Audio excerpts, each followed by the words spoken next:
हे असं बघायला भेटतं कारण औरंगजेब हा दिल्लीपेक्षा जास्त महाराष्ट्रामध्येच राहिलाय. बिया दुर्राणी यांच्या स्मरणार्थ हा मकबरा बनवला गेला होता. इसवी सन 1660 मध्ये बांधलेलं बांधकाम अजून देखील तसंच आहे. ओपन. Good morning guys. तर ब्लॉगला स्टार्ट होत आहे सेकंड ब्लॉग आणि आज आहे आमचा इथे दुसरा दिवस संभाजीनगर मध्ये आणि आज आम्ही जाणार आहोत. कुठे जाणार आहे रे? बीबी का मकबरा. हा, आता निघणार आहोत आम्ही, सरळ जाणार आहोत बीबी कम अकबरा. बरोबर ना? हा, ऍक्च्युली बोलता येत नाही कारण की तुम्हाला तर माहिती आहे आपण मराठी माणूस आहोत आणि आपल्याला ह्या गोष्टींची जास्ती माहिती नाहीये. तर आता इथून आम्ही निघतोय आणि जवळजवळ आता इथे 10:30 वाजलेत आणि 10:30 नंतर आम्ही इथून डायरेक्ट निघणार आहोत, नाश्ता करणार आहोत कुठेतरी आणि इथून डायरेक्टली थेट जाणार आहोत लोकेशनला आणि भेटूया आपण तिथेच. चला बाय गाईज. तर गाईज आम्ही आता इथे पोहोचलोय या साईडला आणि चालतोय, थोडा पार्किंग पासून थोडा लांब आहे. बघूया आता. तर आता इथे तिकीट काढू आणि ते बघा इथून दिसतं इथे आपल्याला जायचं आहे. पूर्ण ताजमहलचं स्ट्रक्चर आहे तिथे आणि बोलतात ना ते दुसरा ताजमहल, तर हाच आहे. बघू शकता तुम्ही इथून स्ट्रक्चर. तर तिकीटचा जास्तीच प्रॉब्लेम आहे कारण की आतमध्ये जाण्यासाठी तिकीट तर लागणारच. या साईडला आम्ही आलोय तर हे सर्व बघून घेणार आहोत. एकदम प्रोफेशनल बनवलं तिकीट घर, सिस्टमॅटिक एकदम. तर आलो तिकीट काउंटरवर. तिकीट आहे 25 रुपये आणि फॉरेनरला एंट्री फी 300 रुपये.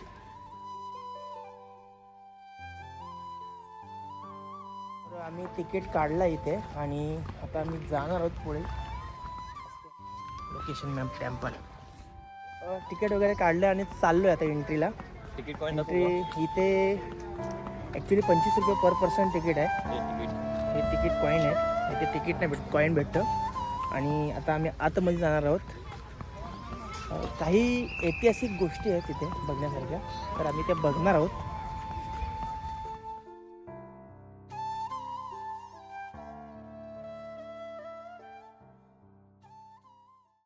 बघू शकता तुम्ही पूर्ण ताजमहलचा स्ट्रक्चर आहे आतमध्ये आणि आत्ता आम्ही इथून एंट्री करणार आहोत आणि बघूया आतमध्ये जाऊन काय आहे ते. एंट्री बघा, सेम कलर आहे जो आधी होता ना तोच आहे का मारले, ओरिजिनल आहे ना रे हे कलर. तर आपण आतमध्ये खूप साऱ्या गोष्टी आहेत बघण्यासारख्या आणि इथे आम्ही थोडासा वाचलेला आहे आणि इथून आता आतमध्ये आम्ही जाणार आहोत. बघा स्ट्रक्चर बांधण्याचा. एंट्री एअरपोर्ट एंट्री केली आहे आणि बघा सेम ताजमहलची फिलिंग आहे, पूर्ण छोटा ताजमहल. ॲक्च्युली आम्ही दिल्लीला गेलो होतो, सेम असंच आहे एकदम सेम टू सेम. हे ॲक्च्युली बनवलं गेलेलं आहे रे, कारण की सेम कसं काय असू शकतं. आम्ही इथे पोचलो आहोत आणि बघू पुढे जाऊन पूर्ण ताजमहलचं सेटअप आहे आतमध्ये. बघा कोणीच बोलणार नाही का हा ताजमहल नाही, ताजमहललाच आलो असं वाटतंय. हे असं बघायला भेटतं कारण औरंगजेब हा दिल्लीपेक्षा जास्त महाराष्ट्रामध्येच राहिला आहे आणि त्यामुळे त्यांनी तिकडच्या गोष्टी इकडं करण्यास सुरुवात केली होती. इसवी सन 1660 मध्ये बांधलेलं बांधकाम अजून देखील तसंच आहे. बघू शकता तुम्ही. हा मेंटेन ठेवलंय म्हणजे तसंच असं नाही की तुम्ही तिकीट घेते आणि मेंटेन काय. हां, सगळ्या गोष्टी आहेत बघण्यासारख्या. तर आतमध्ये आपण प्रवेश करू आता आतमध्ये. तर प्रवेश केलेला आहे आम्ही ताजमहालामध्ये, बीबी का मकबरामध्ये म्हणजेच.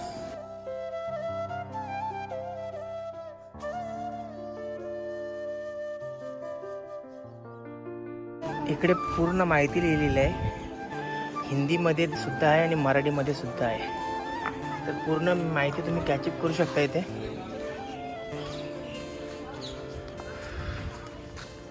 तर हा मकबरा आपण आतमध्ये जाऊन बघू कसं निर्माण केलं ह्या चबुत्र्याला. इथून एक वाट होती ती बंद केलेली आहे.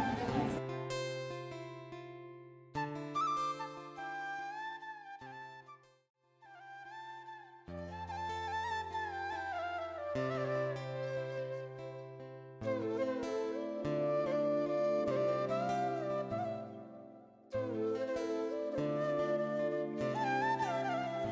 इथे येण्यासाठी खूप वेळ देखील लागत नाही, कारण की संभाजीनगर शहरापासून फक्त 5 किलोमीटरच्या अंतरावर आहे हे. आग्र्याला जो ताजमहल होता त्याला चॅलेंज करून हा मकबरा बनवला आहे, म्हणजे त्याला मिनी ताजमहल असे म्हणतात. हे बघा व्यवस्थितरित्या इथे मेन्शन केलेलं आहे, आम्हाला तुमच्या जीवाची काळजी आहे, कृपया दगडाचा जालीवर बसू नये. ॲक्च्युली ही जाली 1600 त्या काळी बांधली गेलेली होती, त्यामुळे याची गॅरंटी नाही आहे, कधीही पडू शकते. त्यामुळे त्या लोकांनी असं मेन्शन देखील केलं आहे का तुम्ही इथे बसू नका, पडू शकते म्हणून. बघा ही इथून एंट्री बंद आहे, कारण की पडण्याची शक्यता असू शकते म्हणून. तो एक महल आहे रे. कोणता महल आहे तो? ते देखील कव्हर करणार आहोत इथे, बघू. तर इथे छोटे छोटे महल देखील आहेत आणि ते बघण्यासाठी आम्ही जात आहोत. आणि इथे बघा ना, पूर्ण निसर्गाच्या सानिध्यात आहे हे. म्हणजे इथे बघा छोटी छोटी आंब्याची झाडं देखील आहेत आणि पर्यटकांसाठी खूप चांगलं आहे ठिकाण हा बघण्यासारखं. तर तुम्ही कधी संभाजीनगरमध्ये आलात तर नक्की या, खूप भारी आहे. संभाजीनगरमधील ऐतिहासिक चमत्कार समजला जातो. याला मिनी ताजमहल किंवा रबिया दुर्राणी यांच्या स्मरणार्थ हा मकबरा बनवला गेला होता. तर बघू शकता तुम्ही, दख्खनचा ताजमहल म्हणतात त्याला. आणि आग्र्याच्या ताजमहलला चॅलेंज करून हा मकबरा बांधला होता. तर मस्त वाटला मित्रांनो, खूप भारी होता आतमध्ये देखील. आणि ज्याला ताजमहलला जाता येणार नाही त्यांनी इथे नक्की या.